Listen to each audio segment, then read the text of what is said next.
O my Lord, make me brave, and make my task easy for me. Have faith, step onto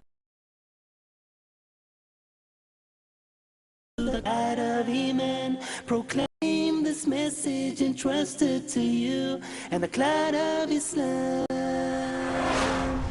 will carry you. The last segment, the last quarter of the last verse of Surah Muhammad, Allah gives us a dire warning. Not your race, a terrible warning. Not your language, an awesome warning. Not your kind. If you turn back from the duties and responsibilities which Allah has imposed upon you for giving you this high and noble status, He will substitute in your place another people, and they won't be like you. You don't do your job, get out.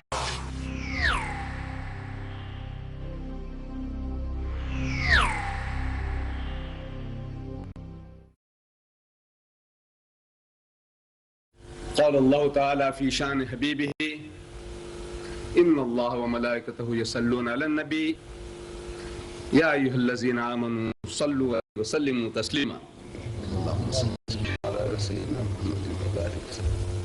أعوذ بالله وإن تولوا يستبدل قوما غيركم ثم لا يكونوا أمثالكم صدق الله العظيم. My dear brethren, I read to you the last segment of the last ayah of Surah Muhammad. You know that there is a surah in the Quran. The name of the surah is Muhammad. Allah has named it in honor of the name of our Nabi Kareem Sallallahu Alaihi Wasallam. Surah Muhammad. I don't know whether you know at home how easy or how difficult it is for you to find this. Somebody tells you that this is, I feel, a very important duty on our part. That when anybody makes any reference to the Holy Quran and gives you a reference, to go home and check it out. Not that you are doubting the speaker, that the man has some reason to bluff you. No. The very fact that if you take the trouble of checking up these references, you read the ayah with the translation and the commentary, it will help you in understanding what the learned man has already said. And by doing that, that part of knowledge will become your own property.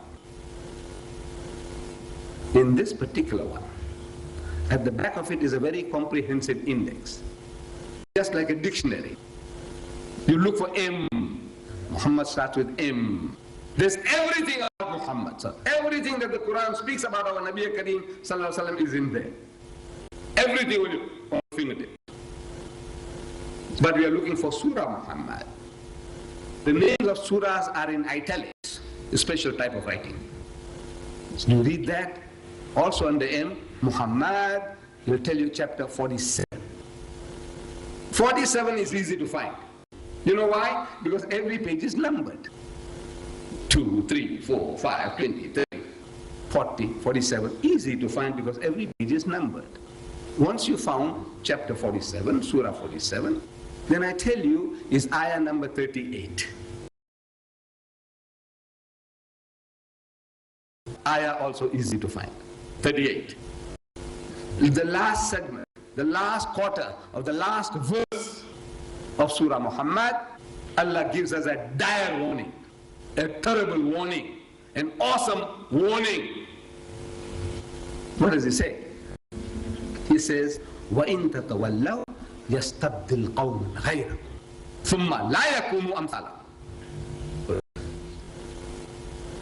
So, you Muslims, if you turn back from the duties and responsibilities which Allah has imposed upon you for being the khayra ummatin We believe that we are the khayr ummat in the best of people. He describes us so. He says,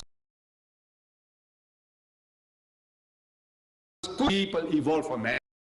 Not for yourself, but for mankind. The Arabs, not only for the Arabs, but for mankind. The Malays, not only for the Malays, but for mankind. أخرجت للناس تأمرون بالمعروف وتنهون عن المنكر. What makes you the best of people? Because you are Saudis, you are Pakistanis, you are Malaysians, what? He says, no, تأمرون بالمعروف وتنهون عن المنكر. Because you enjoin what is right and you forbid what is wrong. These are your qualifications. But billah and you believe in Allah. If these are your qualities, then you are the best of people. Not your race, not your language, not your color. You stand for this? تأمرون بالمعروف وتنهون عن المنكر. If once you become the best people, this status, this position Allah puts you in, it also confers upon certain responsibilities. There is no honor without responsibility. Every position of honor carries with it certain responsibilities. Our Imam, he carries a greater responsibility than the Muazzin. You agree? The person who is just a sweeper, who does the place, he's got his responsibilities. The principal of the school has his responsibilities.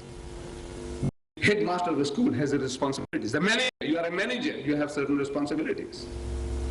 You are the ruler in the country, you have your responsibilities. In the house, you have your responsibilities. There is honor, prestige, status, and you have nothing to do. Once you are khayr ummatin, best of people, it carries that amount of responsibility. So Allah Bari Ta'ala, in this day and age, He has chosen us. And He's warning us that, O Muslims, if you turn back from your duties and responsibilities, which He has imposed upon you, for giving you this high and noble status, He will substitute in your place another people. يَسْتَبْدِلْ قَوْمًا غَيْرَكُمْ. Another people, a foreign people. ثُمَّ لَا يَكُنُّ مَثَالَكُمْ. Then they won't be like you. You don't carry out your responsibility, out you go. The Imam doesn't do his job, what do you do? Get another Imam. The Muazzin,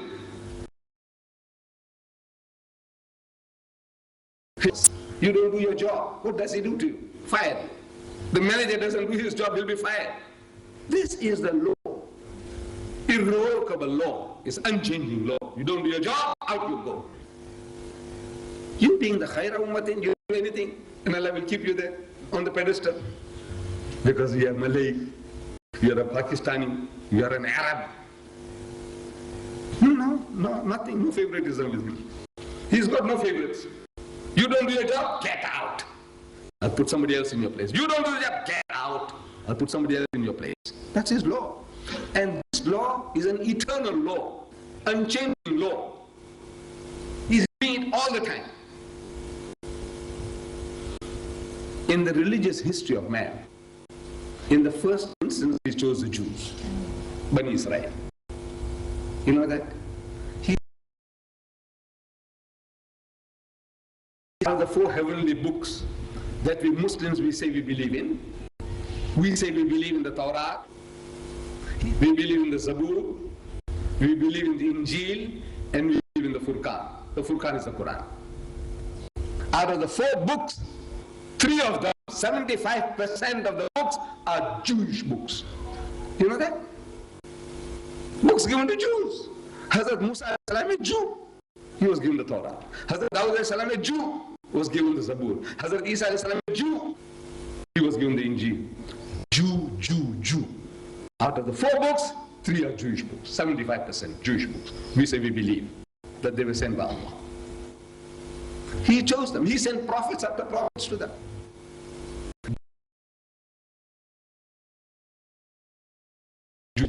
Dawood, Jewish name. Ishaq, Jewish name. Yahya, Jewish name. You know that? Jews, our children, we give them Jewish names. Why? Because these are the names of the righteous servants of God. We are not ashamed to give these names to our children. But the fact remains that Allah chose them. He sends prophets after prophets to them to do a certain job of work. They didn't do it. They didn't fulfill their obligation. So a Jew among the Jews, Hazrat Isa alayhi salam, he is telling his people, according to the so-called Injil, the New Testament of the Christians,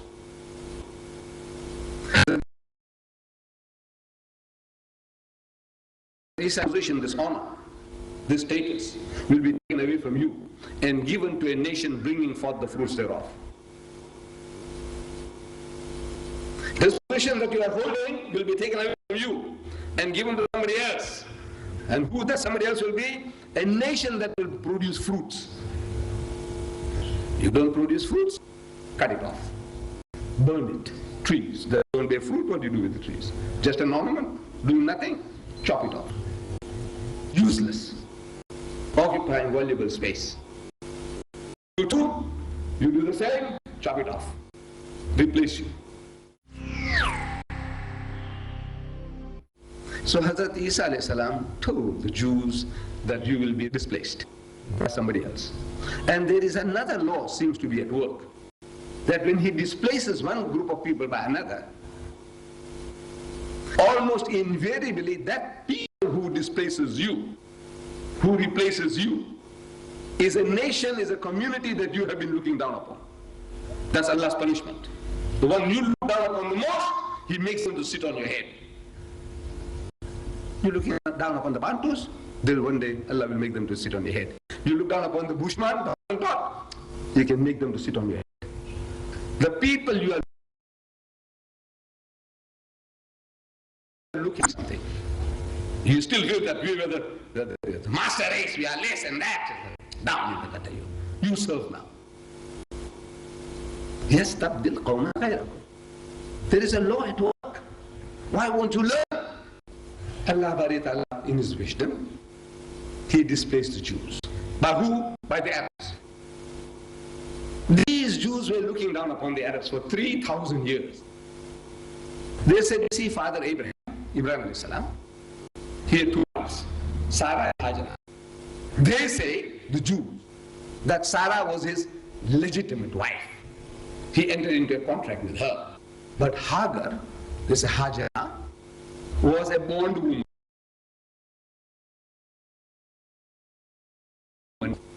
The ruler of Egypt, he presented her to him. But the Jews, because of their hatred, they say she was a bondwoman, a slave woman. As such, her children count for nothing. They call the Arabs Hagarenes, children of Hagar, Hagarenes. And the religion is Hagarism. This is the insulting way they speak about the Arabs, their cousins, and the religion, Hagarism. For 3,000 years. So they were looking down upon the Arab cousins, good for nothing. In the sight of the Jews, the Arabs are good for nothing. Barbarians, illiterates, Ummi people. And Allah Bari Ta'ala on the heads of the Jews. But now once He puts you on the pedestal, He is not forever. You have to do the work, produce the fruits. You don't produce the fruits, yes, He will substitute in your place another people. That's the law. Allah, why don't people learn? That's the law. So the Muslims spread out. They went as far as Spain, as far as the Atlantic coast. They went and conquered Spain, and they ruled that country for 800 years. Muslims ruled the European nation, Spain, for 800 years. No Christian nation has ever ruled Muslims for that period of time. You know that? The longest that they ever ruled was in Mozambique, the Portuguese. See, Mozambique is Muslim territory.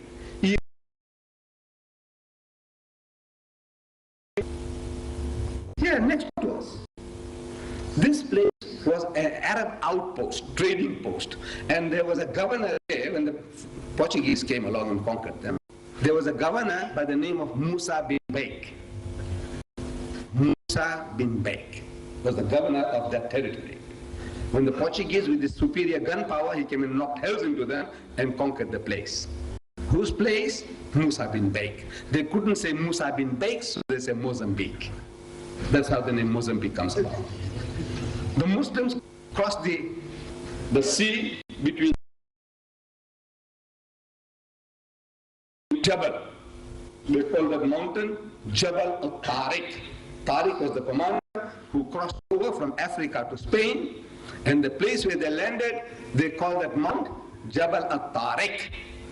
Now, the Westerners, they call it Gibraltar. Jabal al-Tariq, they say Gibraltar. The Muslims went as far as the Philippines. They had the trading post there. Ma'munullah, by the help of Allah, they reached there. Ma'munullah, they say Manila. Muslim.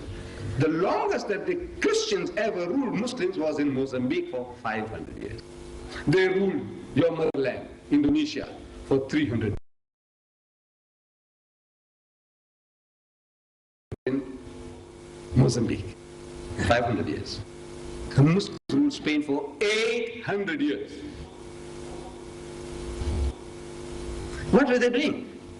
Muslims were having a jolly good time, Allah. As the Afrikaner is having now, here, the white man, same thing. The Muslim was same position. In Spain for 800 years he had it. The Afrikaner is here only for 300 years. He's having a good time, the halwa and the nice things. He's having it only for 300 years. The Muslims had it for 800 years. Allah is warning them. He's warning us all times. The warnings are eternal. Say, Kam taraku min jannatin wa uyun. Kam taraku min jannatin wa uyun. Wa zu'in wa makamin kareem. Wa ni'matin kanu fiha fakihin. Kadhalika. أورثناها قوما آخرين فما بقت عليهم السماء والأرض وما كانوا منذرين. They read this. They read in Salat, during the Quranic, the rakats, in our Salat, they read. During the Taraweeh, they read. And they read the Tilawat in the homes, they read. These are Arabs. They understood what they were reading.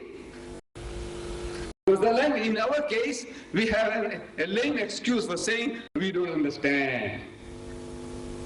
It's an excuse. We didn't know what warnings were about. So now, I want to put you in a dangerous situation. I said, look, get the translation. So you won't have any more excuses. That's why you're afraid. Don't buy. You are in deeper trouble. Yes. Allah is telling you this, say, man. And if you don't heed the warning, double trouble. Rather be in single trouble. Just say, I didn't know. If you think you'll get away with that. The Arab is reading this in his own mother tongue. And Allah is warning him. Kam tarakum jannatin wa uyun. So how many were the gardens and the fountains they left behind? Cornfields and monumental buildings. وَنِعْمَةٍ كَانُوا فِيهَا فَاكِهِينَ. And wealth and the amenities of life in which they so much delight. كَذَلِكَ وَأَوْرَثْنَاهَا قَوْمًا آخَرِينَ. That's other people we made to inherit things. فَمَا بَقَتْ عَلَيْهِمُ السَّمَاءُ وَالْأَرْضُ وَمَا كَانُوا مُنذَرِينَ. And neither the heavens nor the earth shed a tear for them, nor was respite given to them anymore. They read it. But when they read it, you know, they're thinking about the Egyptians. They're thinking about the Egyptians, the fool, the Pharaoh. You know, Allah, look at them. The garden they had and the fountain they had and the monumental building, the pyramids and the sphinx. Oh, what they had. And cornfields, everything they had, the richest, one of the most.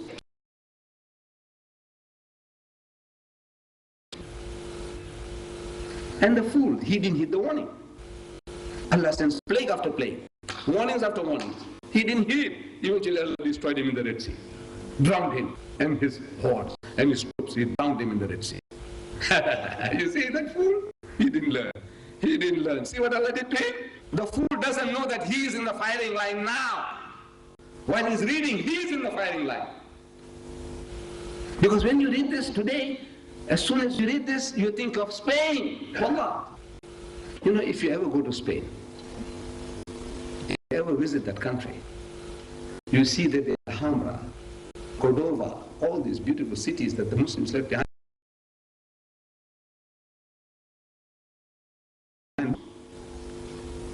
That's the only thing that there is that one can see in Spain. Besides the bullfights, if you're interested in bullfights, so that they can shoot bullfights. And the women, when they do the dancing, they have something on the fingers called castanets. They make kit, you know, when they. Besides that, there's nothing in Spain except the buildings that our forefathers left. That's all that there is to see. But for 800 years, Allah gave them a mighty long inning to do the job. No, they won't do the job. You know why? Because proud, arrogant. So these Spanish people, pig eaters, what can they understand about Islam? Drunkards.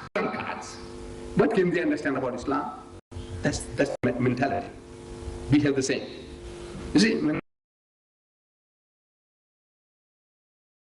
we have sickness that they have, these colored people, what can they understand about Islam? Huh? You know, there are a lot of alcoholics in South Africa. The alcoholic rate is 5 times that as of any other race in the country. Can they understand anything about Islam? At the slightest pretext, you know, they're ready to bash you. On one of my trips, I was in Elsie's River. I think Brother Muhammad, he had his supermarket there, and we just got the message that the power failed. So he wanted some cranking machines to work the tillers.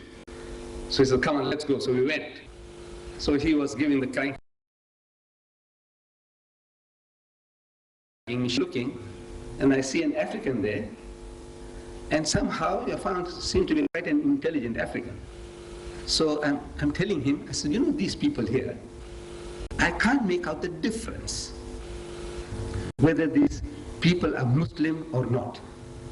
There's no indication. So he tells me this, you know, sir, I lived here in Elsie's River before they pushed us out to Gugule, and what is Langa and whatever. Before they pushed us, we used to live among them. And I tell you, pass, very easy to find. The difference is how. He said, you see, about 3 times, these coloreds, they bashed me up for no reason. Drink and says a bash of kafir, bloody kafir. These Malay people, they're very good people. You know, they don't do that. That's his way of identifying. The color and the Malay. Otherwise, we look the same. Wallah, there's no difference. In your surname, there's no difference. In your language, there's no difference. The only thing that indicates that you are a Muslim is when I see the kufi on your head, I say, no, this guy's a Muslim. How can I know? Mrs. Johnson visits me, Johnson. I say, are you Muslim? She says, yes. I said, what's your husband? He says, also Johnson. She is a Muslim. I said, yes. I said, where do you live? I said, on Johnson Road. No, really, there's no. So my husband is a journalist. Johnson. I have to ask again and again, Muslim? Your husband Muslim? No indication. Mr. Hendricks. What's Hendricks? You have a Christian Hendricks or Muslim Hendricks? If I'm wrong, you must correct me. Muslim Brown? Our Qari tonight, he's a Muslim Brown and we have a Christian Brown. Look, that means this is what our slave masters gave our forefathers. Still